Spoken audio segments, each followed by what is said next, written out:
Hello friends, कैसे हो आप सब लोग। आशा करती हूँ आप सब बहुत अच्छे से होंगे।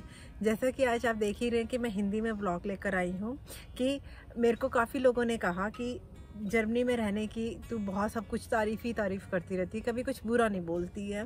और जर्मनी में रहने के कुछ नुकसान भी होंगे, कुछ डिसएडवांटेजेस भी होंगी। इनफैक्ट कुछ जर्मन लोगों ने भी मेरे को बोला कि इतना भी तेरे को आसान नहीं होगा तेरे लिए जर्मनी में रहना, तुझे बहुत मुश्किलें आई होंगी जर्मनी में रहने की, तो कभी उनको भी थोड़ा डिस्कस कर। तो इसीलिए मैंने ये व्लॉग इंग्लिश में भी बनाया। कुछ हमारे इंडिया पाकिस्तान के लोग भी हैं जो चाहते हैं कि वो जर्मनी में आएँ, पर वो चाहते हैं कि मैं जर्मनी का कुछ माइनस पॉइंट्स ही बताऊं ताकि उनको थोड़ा बैलेंस मिले। ये नहीं कि हमेशा जर्मनी की तारीफ़ कर दी, पर जर्मनी में रहने के कुछ नेगेटिव पॉइंट्स भी होंगे, कुछ नुकसान भी होंगे, तो वो क्या मुश्किलें आ सकती हैं जर्मनी में रहने की। तो इसीलिए मैंने ये व्लॉग इंग्लिश में भी बनाया है और हिंदी में भी बनाया है ताकि मेरी बात ज़्यादा से ज़्यादा लोगों तक पहुँच सके, क्योंकि मेरे चैनल का लक्ष्य ही यही है कि मैं ज़्यादा से ज़्यादा लोगों की हेल्प कर सकूँ, ज़्यादा से ज़्यादा लोगों तक अपनी बात पहुंचा सकूं। तो आज मैं आप सबको बताऊंगी कि जर्मनी में रहने के मेरे को क्या मुश्किलें आई जर्मनी में रहने की और क्या यहाँ पे रहने के नुकसान हैं।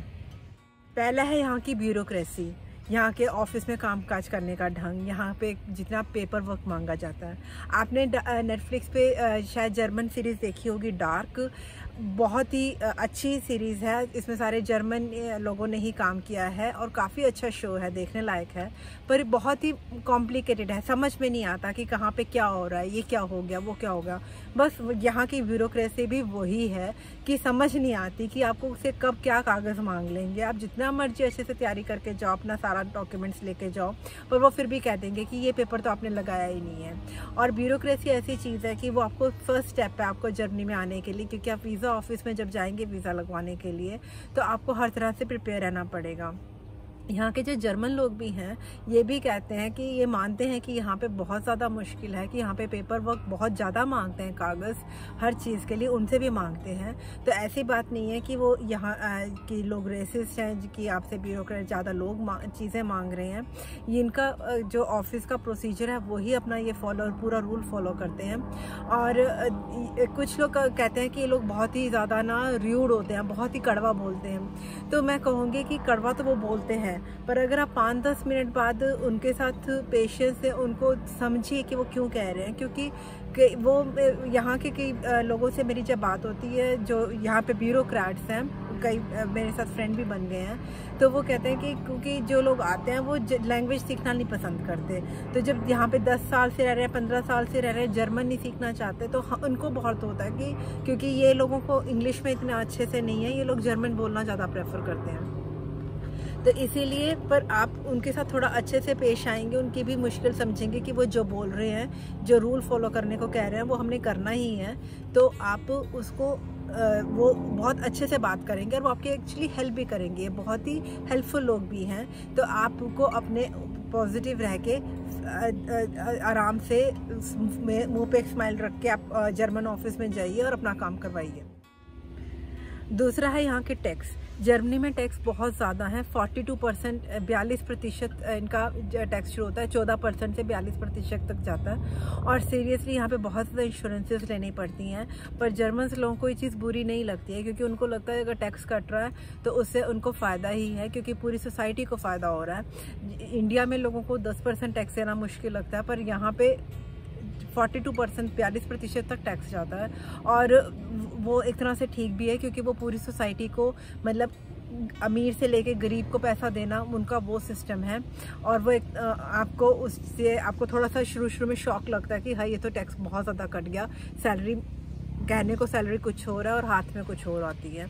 चर्च टैक्स अलग लगता है, सॉलिडारिटी टैक्स अलग लगता है, तो वो चीज़ आपको थोड़ा सा एडजस्ट करना पड़ेगा। तीसरा है लैंग्वेज। यहाँ पे लैंग्वेज सीखना मैं ये नहीं कहूँगी कि बहुत ही असंभव है, हाँ मुश्किल ज़रूर है, ये जर्मन आपको सीखनी पड़ेगी, मुश्किल है पर असंभव नहीं है। मुझे फ्रेंच लैंग्वेज सीखनी ज़्यादा मुश्किल लगी थी, पर जर्मन सीखी गई। पर मुश्किल ये है कि यहाँ पे सब कुछ सारे ऑफिस में हर जगह काम जर्मन में ही होता है। शुरू में ठीक है, आप किसी जर्मन फ्रेंड को लेके जा सकते हो अपने साथ, लेकिन कब तक? तो आप ये अपना पहला लक्ष्य बनाइए कि जैसे ही आप जर्मनी पहुंचते हैं तब सबसे पहले आपने जर्मन भाषा सीखनी है। उससे आपको काफ़ी मौके मिलेंगे यहाँ पे जॉब ढूंढने के, हर तरह से लोगों के साथ मिलने जुलने के। तो आप लैंग्वेज भाषा ज़रूर सीखिए यहाँ पे जर्मनी में आके, और यहीं पे आके सीखने का फ़ायदा है। इंडिया में रह के जर्मन सीखने का इतना फ़ायदा नहीं है जितना यहाँ पर रह के आप ज़्यादा अच्छे से आसानी से सीख सकते हैं। एक चीज़ जो हमें बहुत ज़्यादा मुश्किल लगती है यहाँ पे, या थोड़ा सा शॉकिंग लगता है कि यहाँ पे सेविंग रेट बहुत ही, इंटरेस्ट रेट बहुत ही कम है। कम क्या है ही नहीं, इनफैक्ट बैंक में अकाउंट खुलवाने के पैसे लगते हैं कई बार, और कुछ बैंकों में ये फ्री भी है, पर इंटरेस्ट रेट सेविंग का ज़ीरो है। तो हम जब इंडिया से आते हैं तो वहाँ पर इंटरेस्ट रेट बहुत अच्छे से मिलता है, इन्वेस्टमेंट की ज़्यादा अपॉर्चुनिटीज़ हैं, ज़्यादा पैसा, अच्छा रिटर्न मिलता है। पर यहाँ पर वो नहीं है। ठीक है, जर्मन लोग फिर भी सेव करते हैं और ना खर्चा भी करते हैं, पर सेविंग भी करते हैं। पर इंडिया वाले में, जैसे इंडिया में हम अच्छे से सेविंग करके खूब पैसा करते हैं या गोल्ड खरीदते हैं, यहाँ पे लोग गोल्ड भी कम खरीदते हैं। ज़्यादातर लोग यहाँ पे अपने बैंक अकाउंट में रखते हैं, पर उसमें इंटरेस्ट रेट नहीं मिलता है। पर सबसे बड़ा नुकसान यहाँ पे रहने का ये है कि लैंग्वेज मेरी एक सूप बन गई है कि कभी मैं हिंदी बोलती हूँ, कभी इंग्लिश बोलती हूँ, फिर सेंटेंस बोलते बोलते जर्मन शुरू कर देती हूँ। तो बच्चों के लिए तो बहुत आसान होता है कि एक लैंग्वेज से दूसरी लैंग्वेज में शिफ्ट करना, पर मेरे लिए बहुत मुश्किल हो जाता है कि मैं कभी जर्मन, इंग्लिश, हिंदी, पंजाबी एक सेंटेंस में कभी वर्ड ही नहीं मिलता कि मैंने बोलना क्या था और मैं बोल क्या रही हूँ। ये बहुत मुश्किल आ जाती है।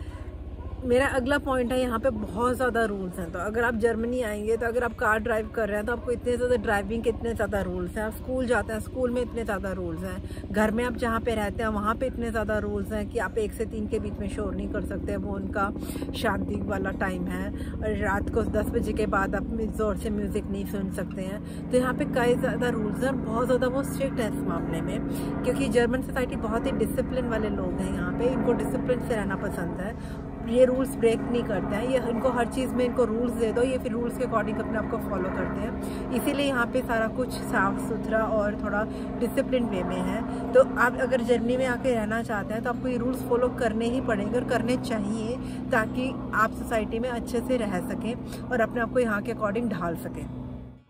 आशा करती हूँ आपको मेरा ये व्लॉग अच्छा लगा होगा, और अगर अच्छा लगा है तो प्लीज़ लाइक का बटन दबाइए। मेरे को उम्मीद है कि आपने इस व्लॉग से पक्का कुछ सीखा होगा, और अपने कमेंट बॉक्स में आप मेरे को लिख के बताइए कि आपने को क्या अच्छा लगा और आपको क्या नई बात लगी। और अगर आप कुछ नया जानना चाहते हैं जर्मनी के बारे में, मेरे चैनल को सब्सक्राइब कीजिए।